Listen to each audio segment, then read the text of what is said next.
Olá, meus amados irmãos e minhas irmãs em Cristo Jesus. Que a paz de nosso Senhor e Salvador Jesus Cristo esteja sobre a sua vida, sobre a sua casa, sua família.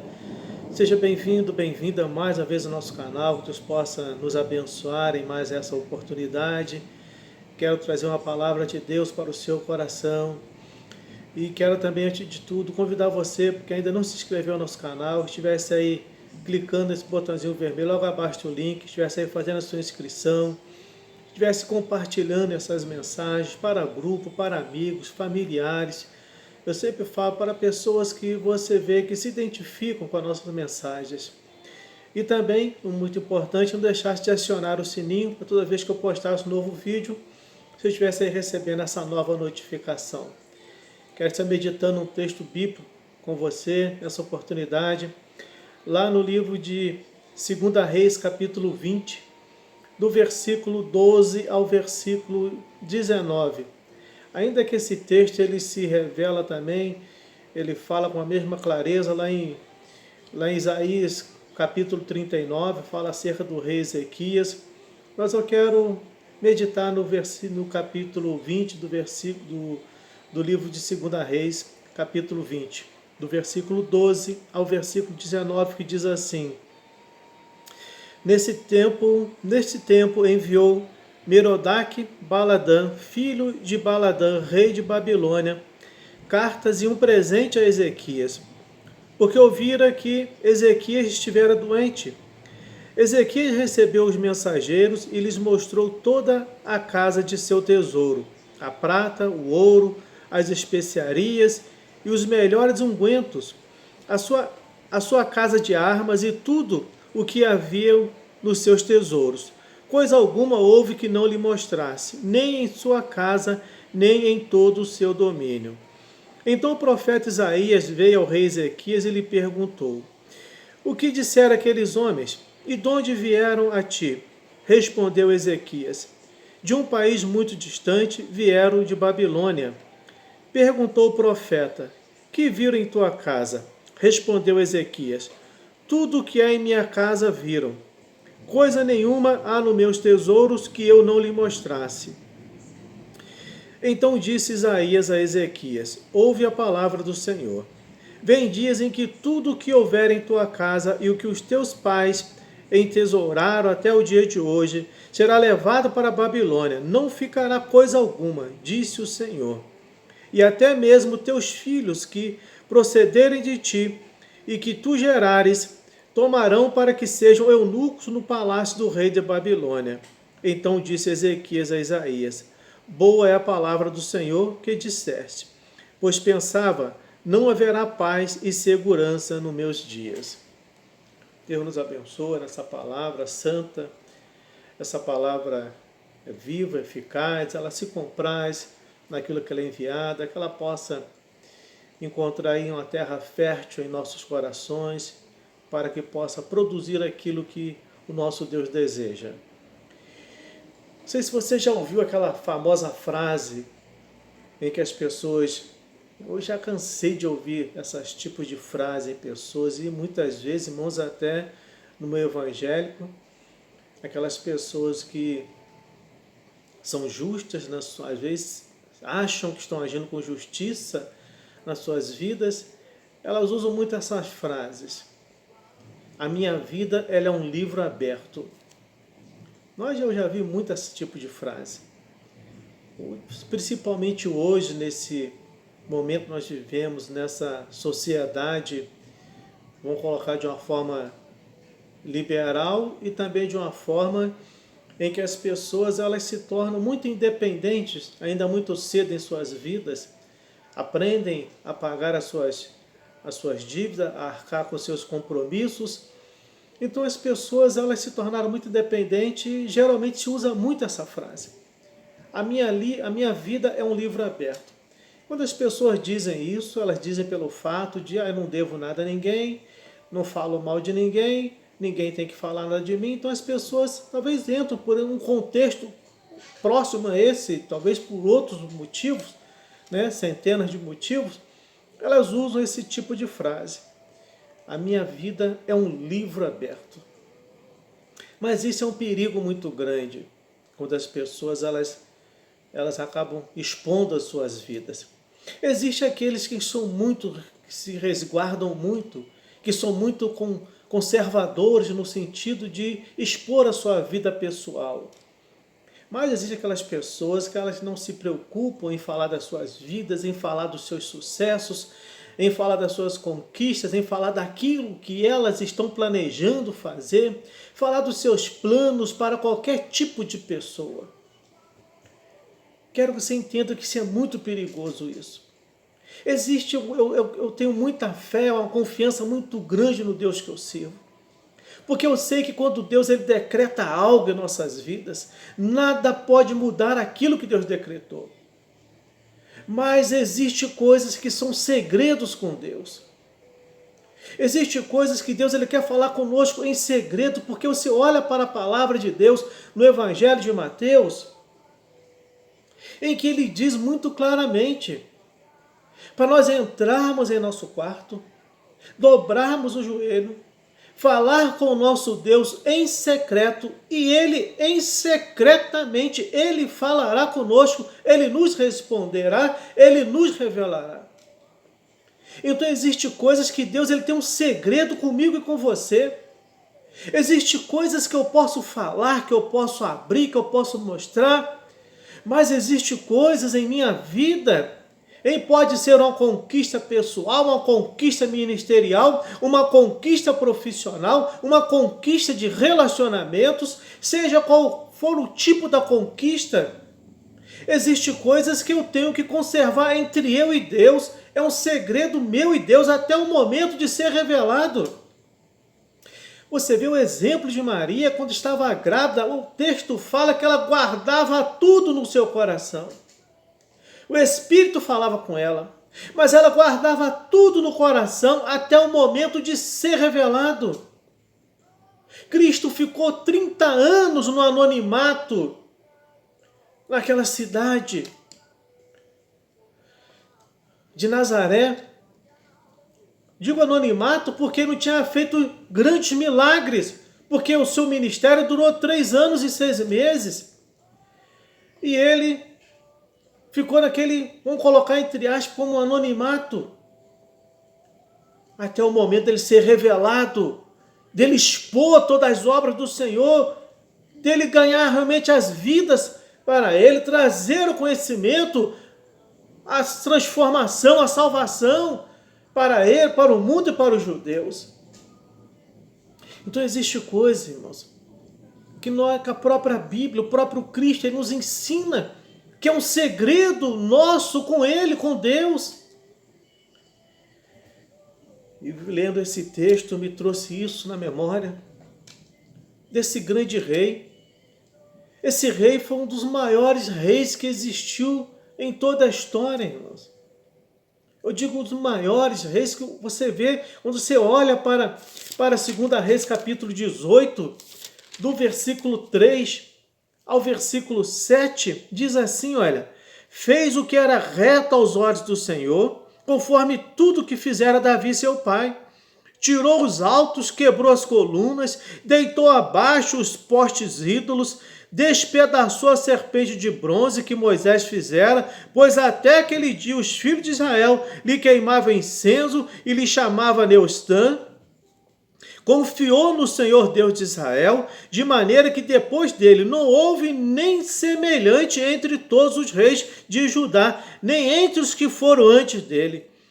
Ele se chegou ao Senhor e não deixou de segui-lo. Guardou os mandamentos que o Senhor tinha dado a Moisés. E o Senhor foi com ele para onde quer que saísse prosperava.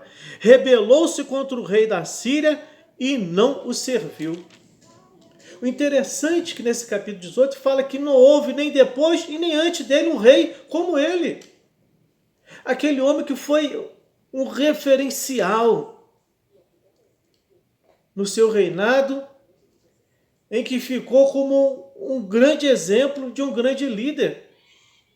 Mas esse homem, na sua história, ele acaba cometendo um grande deslize. E eu queria usar, irmãos, essa palavra que Deus colocou no meu coração com uma frase em que o próprio profeta Isaías ele perguntou para o rei, naquelas indagações, quem são aqueles homens, de onde eles vieram, o que eles queriam, e o rei vai lhe respondendo, e Davi faz apenas uma pergunta, uma frase para o rei, em que às vezes ela vem em relação ao nosso coração, e às vezes até nos incomoda, em que ele perguntou: o que viram em sua casa? O que viram em sua casa? Eu queria falar sobre esse tema. O que viram em sua casa? Nós vemos que esse homem ele era um grande referencial. O rei Ezequias era um grande homem de Deus. Mas em um momento ele comete a chamada insensatez. Insensatez, ele agiu como um insensato. Ele age como um insensato, ele age como um louco. Ele não pensa. Nós vemos, irmãos, que o salmista Davi, ele escreve no Salmos 14 e depois no Salmo 53 a mesma frase. E diz o nécio, e disse o insensato em seu coração, não a Deus. Porque o homem, quando ele age na sua insensatez, quando o homem ele age nessa sua ignorância humana, na sua loucura humana, esse momento de loucura, ele faz coisas em que ele não para pensar. E esse exemplo do rei Ezequias é uma grande experiência para nossas vidas, que nos mostra que uma pessoa, num momento de loucura, o que ela faz? Ao invés desse homem ele glorificar a Deus, ele glorifica a si mesmo. Ele teve a oportunidade quando foi aquela grande comitiva, aquela grande embaixada da Babilônia, para vê-lo, para conhecê-lo, para ver como ele estava passando, porque ele havia conquistado muitos reinos, mas aquele homem, ele ao invés de demonstrar a glória de Deus, talvez falar da oportunidade que Deus havia lhe dado, em que ele estava enfermo à beira da morte, mas que Deus lhe deu uma nova oportunidade, acrescentou-lhe mais 15 anos de vida, curou a sua enfermidade que era incurável, não tinha cura. Ele poderia ter dado esse testemunho, ter revelado o verdadeiro Deus para aquela grande comitiva daqueles embaixadores da Babilônia, mas não. Ele se envaidece, orgulhoso, ficou orgulhoso. Ele, ao invés de glorificar a Deus, glorifica a si mesmo, ele mostra todos os seus tesouros, ele abre as suas portas das intimidades da sua casa e mostra tudo para um inimigo, achando que era amigo porque ele levou um presente, conquistou o seu coração com presente. Quantas pessoas são conquistadas, às vezes, irmãos, por presentes, por palavras, irmãos, palavras que talvez faz bem para o seu coração naquele momento, e as pessoas acabam confundindo, se deixando levar por palavras persuasivas, palavras que enganam o seu coração. E esse homem, esse grande rei, que tinha uma trajetória, uma história brilhante, uma vida diante de Deus brilhante, uma forma maravilhosa que ele serviu a Deus, as obras que ele fez, renunciou todas as práticas de pecado, tirou todos os ídolos, tudo aquilo que contaminava a cidade santa, aquilo que contaminava o altar do Senhor, e de repente ele comete um deslize, age como um insensato, age como um louco. Nós vimos, irmãos, na história de Israel, irmãos, na história do povo hebreu, quantos homens agiram com insensatez, agiram com loucura. Vemos o exemplo de Moisés, aquele homem, ele quantas vezes, no momento de loucura, Ele deixou de entrar na terra prometida porque ele agiu com insensatez. Quando ele desce do monte, Deus fala ao povo, se corrompe. Aquele homem, quando ele vê o povo corrompido, adorando uma imagem, um bezerro de ouro, ele quebra os mandamentos, aquilo que Deus havia feito, ele quebra na sua insensatez, numa de loucura. O povo fica nervoso, sem água. E Deus havia falado com Moisés como era o povo. O incrível é isso, Deus havia falado com Moisés. Moisés vai e peca. Deus fala, toca na rocha, ele bate na rocha, ele fere a rocha. Agiu como loucura, como louco. E Davi, que escreveu esse mesmo Salmo de número 14, 53, fala do insensato. Quantas vezes nós vimos Davi, esse homem, agir com insensatez, ele agir como um louco, ele agir como um nécio. Entende bem?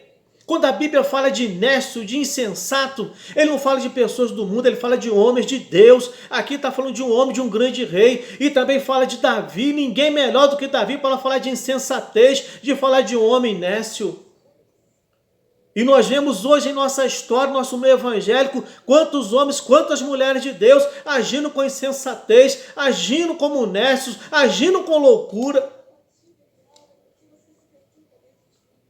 E esse exemplo, irmãos, quando eu vejo esses textos como o do rei Ezequias, eu gosto muito que ele me leva à reflexão, para que eu possa me avaliar, para que eu não haja de uma maneira com insensatez. Não vou dizer que eu nunca agi com insensato. Eu seria mais um louco se eu dissesse isso. Mas já cometi erros e agi como um insensato, como um nécio, em algum momento. Mas quando nós nos deparamos com uma palavra dessa, nós temos que nos avaliar e olhar às vezes para o nosso passado, para a atitude do passado, e olhar para o nosso presente e dizer, Senhor, eu não quero mais cometer esses atos de insensatez. Eu não quero mais agir como um nécio, como um louco.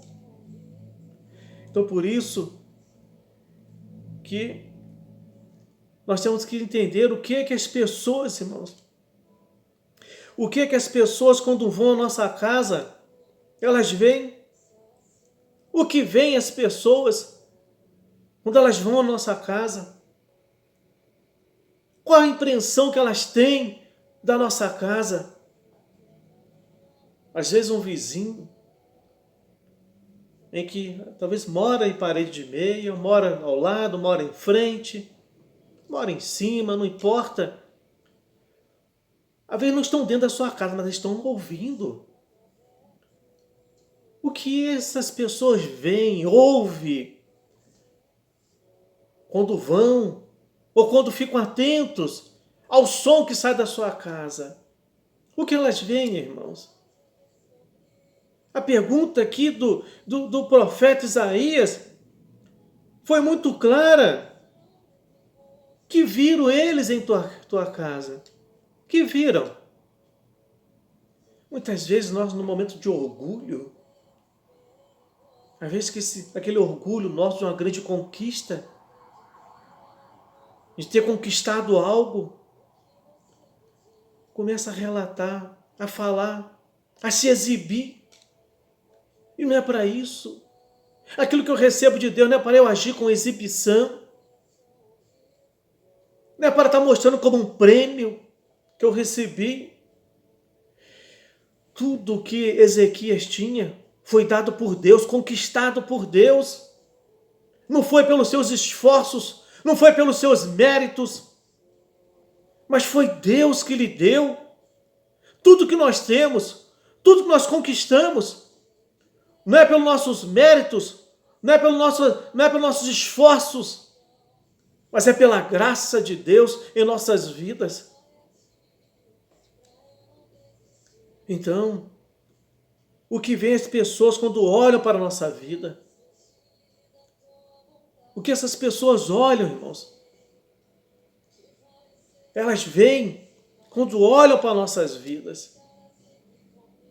A palavra de Deus, lá em 2 Coríntios, capítulo 4, do 5 ao 7, Fala, nós somos como tesouros em vasos de barro. Não fala que nós somos tesouros em vasos de prata, de ouro, de brilhante. Não. Vasos de barros, humildes, que podemos ser trabalhados, ser reconstruídos a cada momento em nossas vidas. Então isso quer dizer que o quê? Que a glória tem que ser para o Senhor. A excelência tem que ser para esse Deus maravilhoso. O reconhecimento tem que ser para esse Deus todo-poderoso. A glória tem que ser para Ele. Porque nós somos vasos de barro. A excelência é dele. A excelência é de Cristo. Então, as pessoas devem ver o quê? Cristo em nós. O que as pessoas têm que ver é Cristo em nossas vidas. É olhar para nós e ver Cristo. É isso que aquela grande embaixada tinha que ver daquela grande embaixada da Babilônia. Tinha que ver quando eles entraram no palácio do rei Ezequias, na casa do rei Ezequias. O rei Ezequias não levou só no palácio, não, ele levou na sua casa particular, onde ele morava com a sua família. Então eles tinham que ver ali, era a presença de Deus, era a glória de Deus.